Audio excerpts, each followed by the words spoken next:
don't feel that you need to scribble any notes, and obviously you can rewatch the session back if there's anything that you want to go over again. I want to just give everybody a really quick overview of this project, because I know there's some people on the call that we haven't spoke to before, but I don't want to go too in depth because I'm conscious of time. At a really high level, the aim of this wider programme is to bring the subject of computing science to life. We want to engage our learners, we want to help upskill teachers, and we want to raise awareness of the careers and pathways into the digital technology sector. The lessons and the sort of content and resources that we've been working on have all been co-designed with teachers and industry, and that's to ensure that they're as true to life as possible whilst also being aligned to the curriculum. What we really wanted to do with this work as well, whilst working with industry, is address any sort of perceived challenges that you have when it comes to engaging with schools, making the process as easy as possible, support people that are already in schools doing industry engagement with additional guidance and support, and providing content so that the majority of the learners are getting the same sort of experience and the same information across the schools. And we've been delighted that this project has been supported by many of our key stakeholders. To name but a few: Scottish Government, Education Scotland, SQA, DYW and GTCS. GTCS is a key one for us because one of the sort of messages we want to get across is this is not about replacing teachers in the classroom at all. This is about supporting teachers and doing that sort of co-delivery.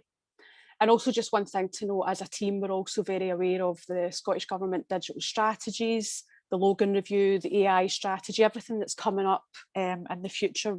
We're ensuring that we're aligned with this particular bit of work. Obviously, at the start of last year, COVID came and affected us all in different ways.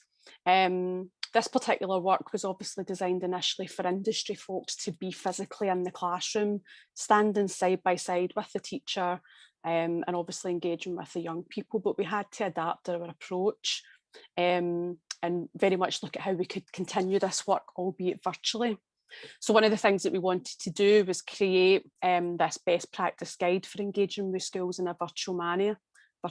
So that was looking at the sort of best platforms that we could be using, hints and tips for how to prepare beforehand, guidance on how to actually engage with the learners, how to pitch what it was that you were wanting to do, and also like how to answer questions, ensuring that the learners were actually going to be learning rather than just taking them on that journey.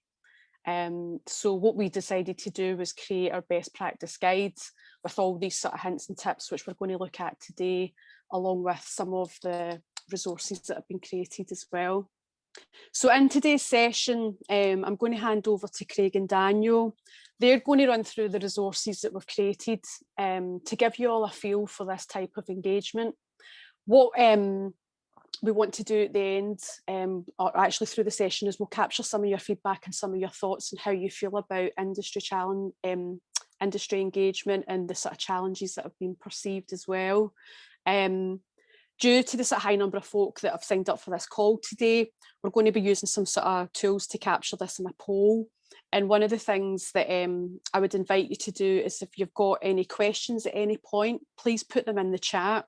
I will monitor the chat and we will try and answer them as we go along, but I'm very much sort of conscious of time. So one of the things that we've done in the last session that I think worked quite well is we collated everybody's questions and we pulled together a sort of FAQ, for want of a better expression, and we shared that after the call. And then once Craig and Daniel go through all the resources and the stuff that we have been designing for you guys, I'll quickly pick up at the end and we'll touch on the sort of next steps and how we're going to take this forward into the future. So I'd just like to hand over to Craig and Daniel now. Thank you. Thanks, Debbie. So hello, I recognise a lot of the names who've joined us today in the chat, and if you haven't met me before, hello, nice to meet you. My name's Craig Steele. I've been involved in sort of industry engagement for quite a long time now. I've been a STEM ambassador for 12 years. I've volunteered in schools to help school pupils in computing science subjects as well. And 8 years ago, I started Coder Dojo in Scotland, which is a network of coding clubs for young people. And that was industry volunteers who were running coding clubs for young people. And as one of the leaders in the Coder Dojo movement, I trained hundreds of volunteers to mentor and support at these clubs as well. And Coder Dojo now has over 12,000 regular volunteers around the world. Also joining me today is Daniel. Hello, Daniel. Hi everyone. I'll also start by telling you that I'm a STEM ambassador too, but Craig's got me beaten. It's only six years for me. My background's in engineering, but the last few years I've been in cybersecurity, working in both the public and the energy sectors, protecting critical national infrastructure. I also share Craig's drive to bring digital skills and opportunities to young people, and I've run and developed a lot of workshops and events too over the last few years. So yeah, we work together as part of digital skills education, running sort of events both in person but also online as well. So even online engagement isn't something that's new to us. It's something I've been doing for about 4 years. And with Skills Development Scotland's Cyber Discover programme, we run a series called Cyber Skills Live. And I know that some of you might have been involved in that earlier on this week as well. So Cyber Skills Live, which is part of Cyber Discovery, is a hugely successful series of online cybersecurity lessons aimed at 11 to 14-year-olds. In fact, these lessons have now reached over 100,000 people around the world. So this is an area that we've got a bit of experience in, creating engaging online learning experiences. So the aims of what we've been doing with this Industry in the Classroom project is inspiring learners into further skills development opportunities in areas like cybersecurity and digital technologies, because we wanted to encourage learners to consider a career in Scotland's technology industry.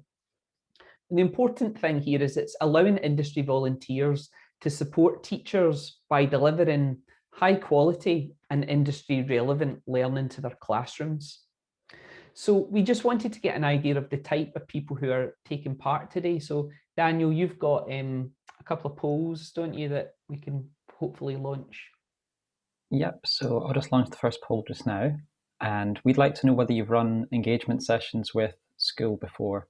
So it doesn't matter whether this is virtually or in a classroom in real life or through what mechanism. We just want to know if this is something you've got any experience of. And you can see the numbers coming in.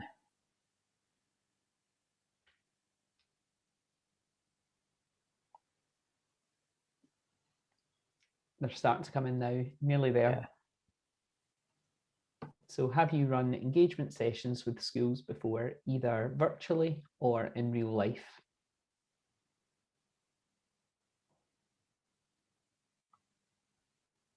Cool, so it looks like we've got a majority of people who have run these sessions before. Quite a few people have said a few times. We've got a quarter of you have said no, but you're planning to, so hopefully this will be a useful session for you. Those are the results. Brilliant. Do you want to share the second poll just now, Daniel, or should we do that in a minute? Let's just do it. It's just now as well, while we're at it. And this time we'd like to know how confident you're currently feeling about running a virtual engagement. So sort of, if you were asked to remotely connect with a classroom tomorrow, how would you feel about it?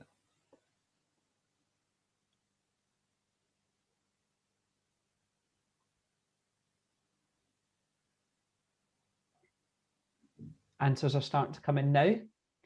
So we all know we've been using virtual conferencing stuff professionally for business, for some of us for nearly a year now as well, but interesting to see some that obviously quite different when it's going out into classrooms and using it to support teaching as well. Okay, Daniel, could you end the poll and share the results?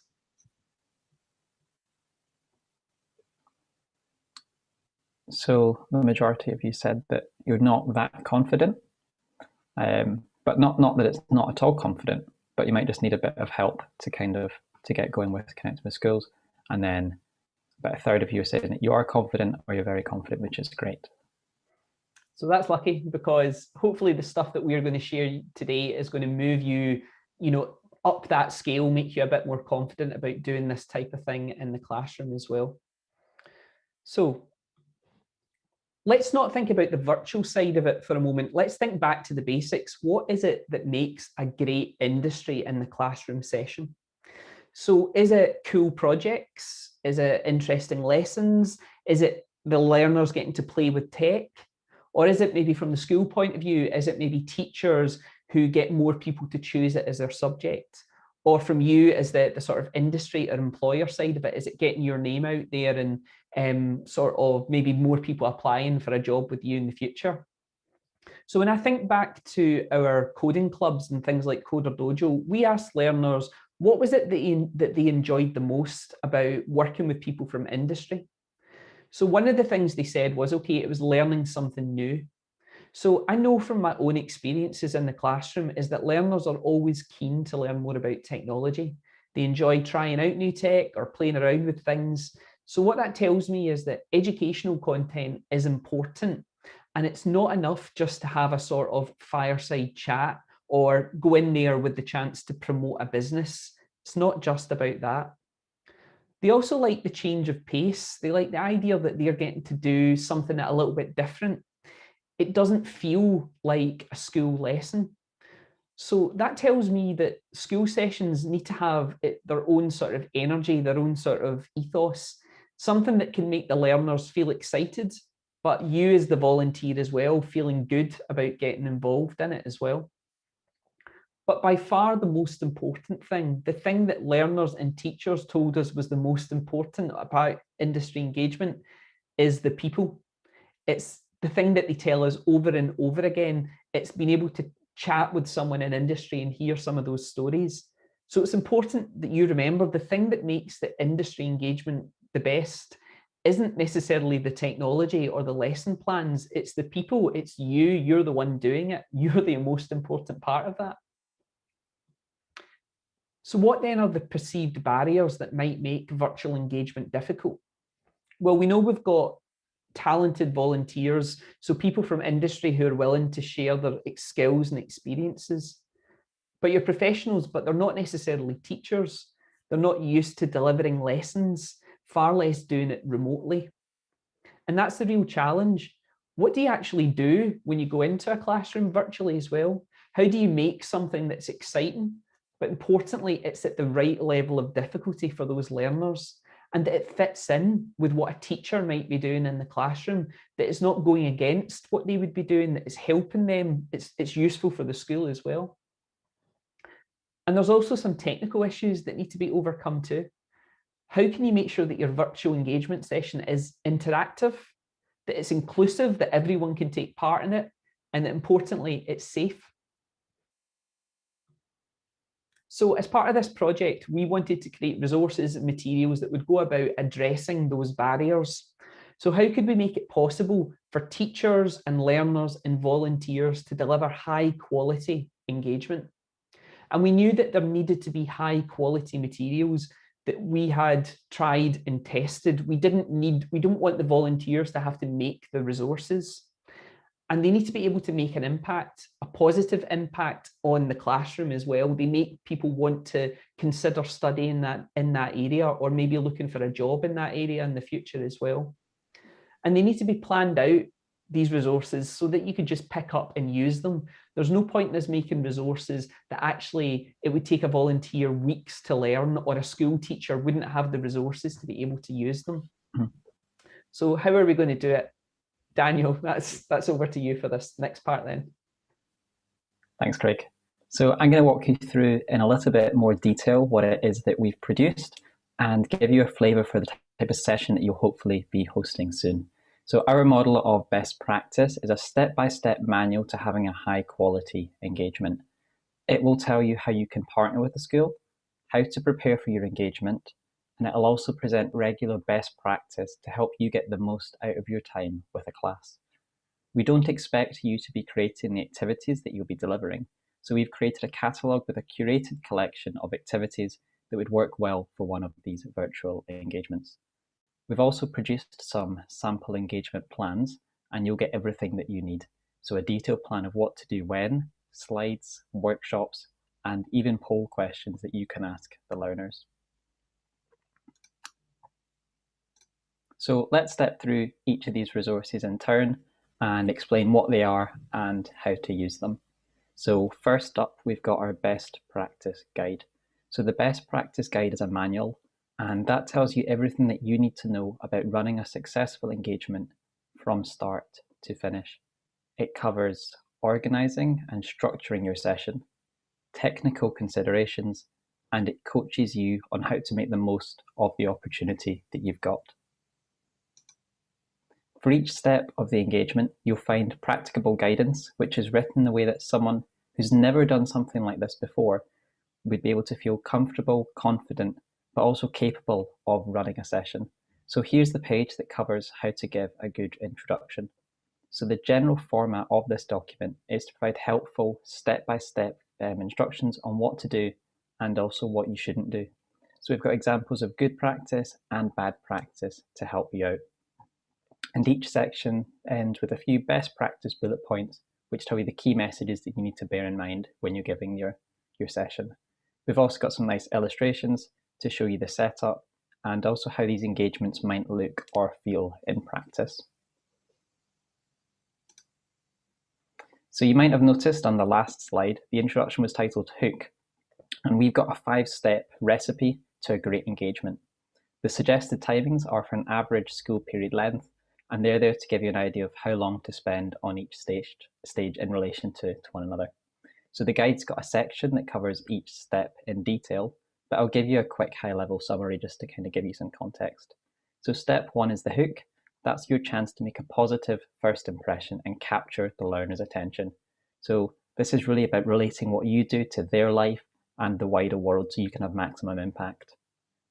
But it's likely the learners won't be familiar with what it is you do. So in the engage step, you should tie together some context about what your job's all about and set the scene for the activity that you'll be running. It's not a lecture like Craig says, so it's keeping it short and focusing on stories and experiences over giving a sales pitch. And the key message here would be, this is where you can share your enthusiasm about your job and the sector.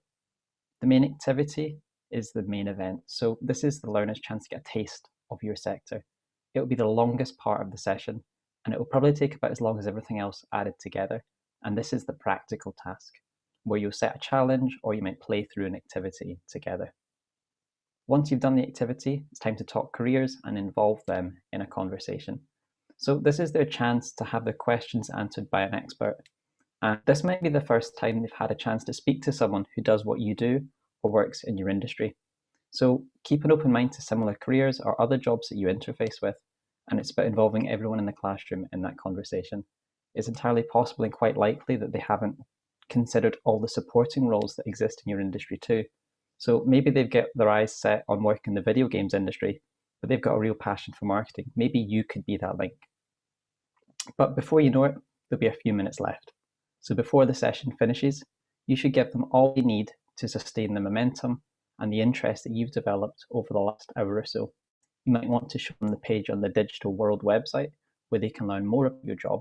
If your company's got some other events planned that would appeal to them, this is a really great time to let them know. So that was the best practice guide. It's our key document, but there's more. So what else have we made? Well, the web's filled with educational resources that can be used to bring digital technologies to life, but it can be difficult to know what ones will work well for young learners and which ones are suitable to be delivered in classrooms. So we've made a catalogue, and that brings together examples of these high quality materials that are all suitable for high school age students. These are tried and tested resources, and they're great for industry volunteers to use in the classroom. By using one of these resources, you know that you can be using something that's interesting and educational and also relevant to what the students are doing. For each of these resources, we've included a summary of the activity and a list of the materials that are provided and an indication of the age group that this would best suit.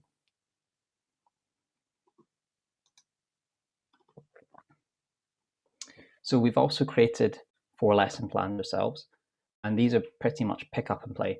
So you get a detailed lesson plan with timings and a set of slides. You just have to tailor the lesson to fit you and your job specifically. So these lessons all have a narrative and a story.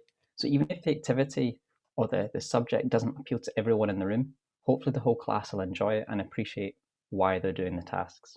So everything the learners get to do is simple, and it has to be. Troubleshooting is much more difficult to do remotely, and you want to focus on the key messages in your session. So we've included a lot of interactivity in these, so it feels like you're really taking part in something. And there's plenty of points and prompts in the activities where you can share your stories, knowledge, and experience. So this is an example of one of the ones that we've created. This one's been done with Adharma, and they're a digital forensic specialist. So Adharma's staff, they help make sure that the content's relevant and representative of their real experience in the area. And it's a digital forensics activity that revolves around a fictional data leak. We've got another one coming soon, and that'll be on software development, and that'll focus on software testing in an industry relevant and fun way. And we're working with BGSS, who are a leading technology consultancy, to produce this. So just to wrap up the resources there that Daniel was talking about, to support you going into the classroom to deliver these engagement sessions, we've created a best practice guide, which is filled with all the information that you need to run the sessions. We've got a resource catalogue, which points you towards trusted materials that we know are brilliant in the classroom. And we've even made a bunch of full lesson guides with all the notes, everything that you need to say, all the slides and exemplar examples, everything you need to pick up and run one of these sessions in the classroom. So this has been really fun to put together, these resources, and we've already started trying them out as well, and we're looking forward to delivering them in the classroom too. But I think that this represents a nice suite of tools that hopefully is going to make it easier and make you feel more confident about delivering industry engagement in the classroom. Debbie, I'm going to bring you back in now to talk about where we're at and sort of next steps. Hi, sorry, it was that old cliche that I had to unmute myself there, sorry. Thank you so much, Craig and Daniel. I suppose for everybody in the call, I hope that you found today's session useful, and I hope that it's what you thought that you were coming to. Obviously, when we had all got together back in September, we had sort of pitched that this is what we were looking to do. This was a sort of roadmap for where we were planning and getting to when it came to virtual engagement with schools. So as I mentioned at the start, I will follow up with everybody that's registered to attend today. I have had some apologies last minute with the recording and all the resources that we've covered, so that you can all have a look at them. So clearly our initial sort of planned call to action from today's call was to ramp all this up and very much encourage everybody to start, you know, going out and hopefully engaging with schools so that the learners were getting, you know, these great experiences. Unfortunately, as we're all aware, at the moment, the majority of learners are still at home. They're all going to be moving into a sort of phased return over the next sort of few months. And each of the sort of 32 local authorities are sort of following slightly different processes. So really what this means right now is that teachers, the teachers that we've been speaking to especially, they're just not in a position to engage with industry just yet, albeit there is such a demand there from teachers to get this moving, which is brilliant. So what I'm really wanting to ask of you today, once I get the content out to you, is to read over the resources, share them with your colleagues, look at the lesson plans that we've created and the guides for delivery, talk to your teams, talk to your colleagues, and have a think about how you and your organisation could potentially engage with schools in the future. Would you want to use our lessons? Would you want to create your own lessons? Have you got ideas in your head just now? Do you actually maybe have workshops you've run with schools and learners in the past? And then maybe have a look at the best practice guide and the hints and tips that we've brought for the virtual engagement, and how does that sort of translate into what you're already looking to deliver, and how could you use these hints and tips for creating workshops going forward. And then obviously in the not too distant future, we're hoping that we can ramp this up and that then we have lots of really great content and activity going on in schools, and hopefully encouraging all these young people to, you know, study further or go out into tech jobs. What I would ask of everybody on the call today is if this is something that you're really keen to be doing, if it's something that you're maybe looking for a wee bit more guidance on, or you're wanting to have a further conversation, then please contact me, and I'll take sort of note of your interest, and I'm happy to have further conversations and sort of touch on the sort of plans that we've got going forward. We've kind of flew through this pretty quickly. And I did say that we would take some questions if anybody's got any questions. I don't see anything in the chat just now. If anybody's got any questions, what we could do is file them one into more the chat. poll we could do, Debbie, and then Oh, do you? if Right, anyone's okay, got let's any do that. questions, we can then answer them in the chat. If it's something we know right away, or if it's something we need to go and yeah, as I said, any thoughts on what we've covered today, any questions, if you've still got concerns. I know that some of this stuff still might seem quite daunting to some people if it's never been done before. The amount of sort of time that might have to get allocated to doing this sort of activity. I hope that the guides that we've went over today has maybe appeased a lot of people that maybe thought there was a lot of time that had to get put into doing this sort of from a creation of the content or engaging with the schools. I know that everybody's got a day job and not all businesses get, I know a lot of companies are really lucky because they get sort of volunteer time and what have you, but not every business has got that sort of luxury. So if there's any questions, then please put it into the chat. So there's a message come in here. Can we ask if we can work in specific geographic areas? Well, Maria, at the end of the day, I suppose the benefit of doing this virtually is that industry can work wherever they want. We don't have sort of limitations on geography as such. However, there's going to be people that want to maybe engage with local schools or the local authority or whatever it may be. So that there's no limitations to this at all. So I hope that answers that question. Craig, do you want to do your poll just now, and then I can have a wee look at these questions that are coming in? Yeah, that's fine. Daniel, you can launch it. Launched.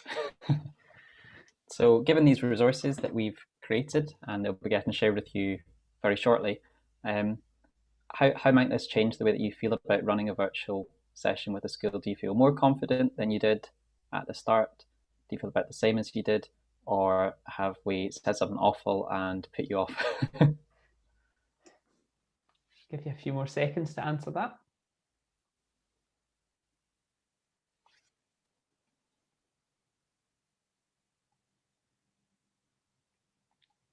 Another 10 seconds or so to answer that.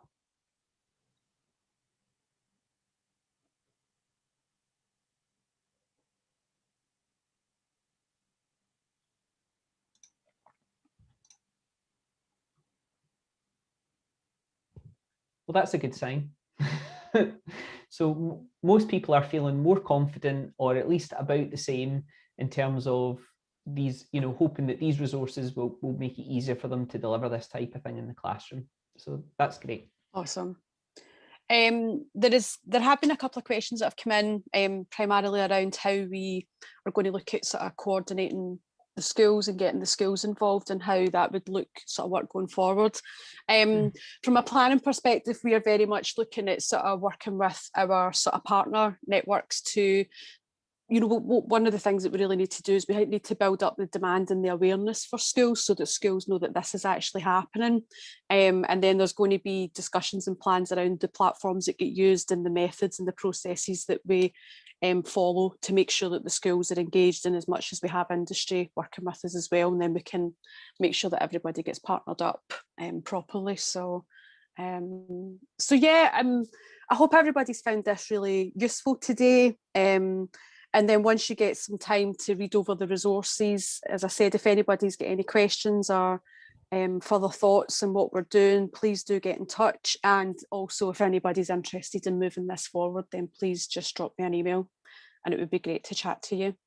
So I'd just like to say thank you to everybody for your time. And that's you all got a bit of time back for hopefully a nice wee cup of tea. We'll hang about for the next couple of minutes if anyone wants to ask us something as well. So don't feel as if you have to not ask us something.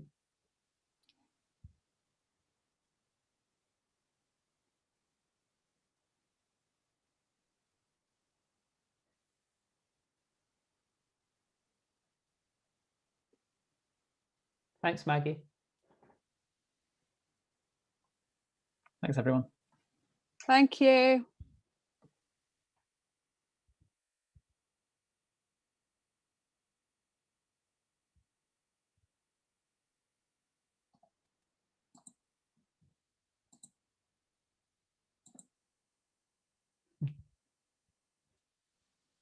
Happy Cyber Scotland Week. I didn't even mention it. This is the first meeting I've had where I've not mentioned that yet. Cyber Scotland Week burnout. It's been a long week.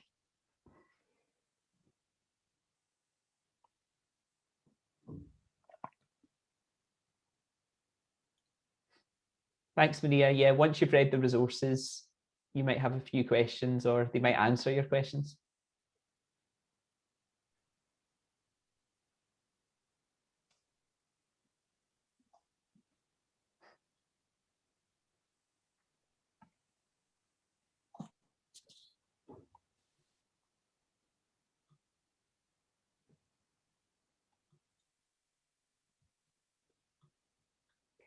I'm going to stop the recording now.